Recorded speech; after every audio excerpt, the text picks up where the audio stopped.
இந்த வீடியோவை இன்னைக்கு அரசியல் தளத்துல இருக்கக்கூடிய பல பேர் சோசியல் மீடியால பதிவு பண்றாங்க, பகிர்ந்துக்கிறாங்க.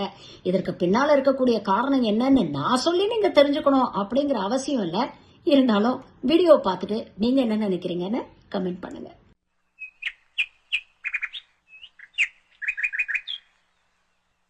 நானும் காணாதவன தேடி வரணும்னு நினைச்சேன். எல்லாம் வாங்கினியா? ரூபா கொஞ்ச இல்ல வாங்கினேன். எத்தனை ரூபா ஆச்சு? 1950 ரூபா ஆச்சு.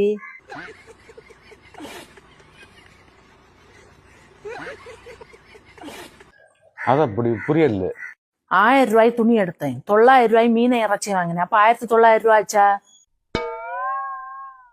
350 ரூபாய் காய்கறி வாங்கினேன். அப்படி 1950 ரூபா ஆச்சா? கணக்கு சரிதானே?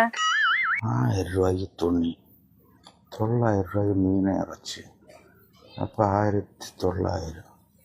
350 ரூபாய்க்கு காய்கறி, 1950.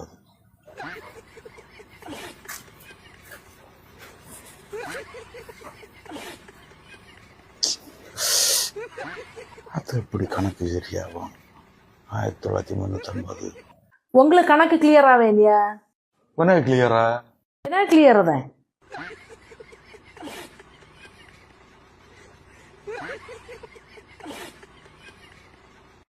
அது எப்படி கிளியர் ஆகும்? 1000 ரூபாய்க்கு துணி எடுத்து, 900 ரூபாய்க்கு மீனை இறைச்சியை வாங்கிடு, 1900. 350 ரூபாய்க்கு காய்கறி வாங்கிடு, 1950.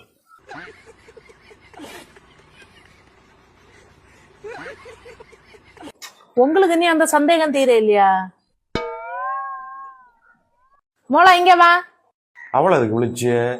உங்களுக்கு தான் இனியும் சந்தேகம் தீர இல்லையா? இங்க வா மோளா. ஏம்மா மோளை நான் செல்லியது ஒண்ணு கரெக்டா கூட்டி செல்லுவியா? 1000 ரூபாய் துணி எடுத்தேன், 900 ரூபாய் மீனை இறைச்சியும் வாங்கினேன். அப்பா 1000ம் 900, அப்பா 1900. 350 ரூபாய் காய்கறி வாங்கினேன். எத்தனை ரூபா ஆச்சு மோளா? அப்பா 1900, 350. அப்ப உங்க 2 பேரும் கணக்கு கிளியர் தானே?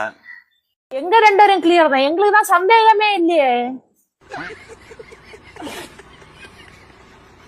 1000 ரூபாய்க்கு துணி எடுத்துறீங்க, 900 ரூபாய்க்கு மீன் இறைச்சியம் வாங்கிடு, 350 ரூபாய்க்கு காய்கறி வாங்கிடு.